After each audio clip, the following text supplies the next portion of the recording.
সালের 24 অগস্ট কানাডার টরন্টো থেকে পর্তুগালের লিসবনের দিকে যাচ্ছিল এয়ার ট্রান্সেট ফ্লাইট 236। টানা 7 ঘন্টার ফ্লাইট ছিল। বিমানে 293 জন যাত্রী, 2 জন বিমান চালক এবং 13 জন বিমানকর্মী ছিলেন।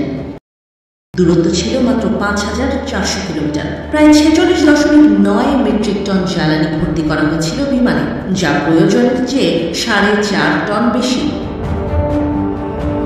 48 বছর বয়সের রবার্ট পিচে ছিলেন বিমানের প্রধান চালক। তাকে সাহায্য করছিলেন 28 বছর বয়সের ফার্স্ট অফিসার ডার্ক ডেজাগার। ওড়ার পর প্রথম 4 ঘন্টা স্বাভাবিক ছিল। বিমান তখন প্রায় 35,000 ফুট উঁচুতে আটলান্টিক মহাসাগরের ওপর দিয়ে উঠছিল। রাত তখন প্রায় 1টা। হঠাৎই high oil pressure, low oil quantity এবং লো অয়েল টেম্পারেচার, এই 3টি সংকেত দেখাতে শুরু করে বিমান। দীর্ঘ বিমান সফরে এমন সংকেত প্রায়শই দেখায়, তবে এটি যে কোনো বড় দুর্ঘটনার সংকেত হতে পারে তা চালকের ধারণার বাইরে ছিল।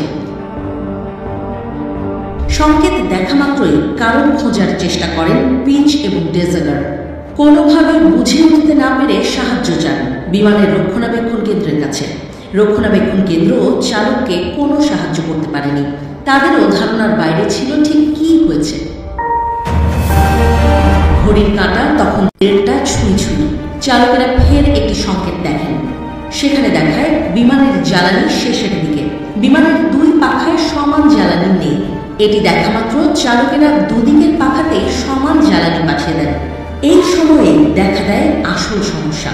চালকেরা লক্ষ্য করেন বিমানের দ্বিতীয় ইঞ্জিনের জ্বালানির তাপমাত্রা বৃদ্ধি পাচ্ছে এবং জ্বালানির চাপ কমে যাচ্ছে। এই দেখে তারা হতভম্ব হয়ে যান।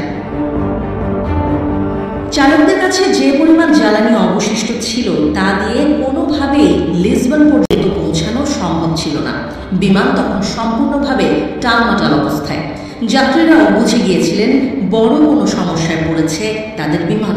অন্যদিকে চালকরা খুঁজছিলেন সবচেয়ে কাছের বিমানবন্দর।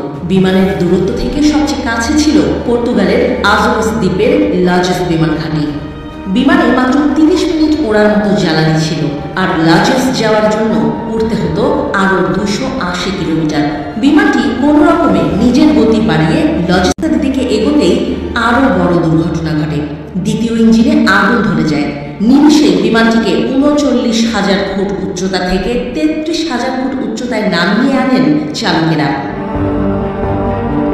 কিছু দূর যেতেই বিমানের প্রথম ইঞ্জিনেও আগুন ধরে যায়। মুহূর্তেই বিমানের সমস্ত আলো নিভে যায়। র্যান এয়ার টারবাইন ছাড়া আর কোনো উপায় ছিল না তখন। বিমান যত বিমান ঘাঁটির দিকে এগোতে থাকে ততই সমস্যা বাড়তে থাকে। অবশেষে চালকদের দক্ষতার জেরে বিমানটি অবতরণ করে। সে সময় যাত্রীরা বিমানের মধ্যেই আতঙ্কে দৌড়াদৌড়ি শুরু করেন। এর ফলে 14 জন যাত্রী আহত হন। এটি বিশ্বের প্রথম এমন বিমান যেটি 2টি ইঞ্জিন ছাড়াই সবচেয়ে দীর্ঘ পথ অতিক্রম করে। পরে তদন্ত করে জানা যায় বিমান ওড়ার আগে বিমানের স্বাস্থ্য পরীক্ষার সময় পরীক্ষকেরা বিমানের হাইড্রোলিক সিস্টেমে একটি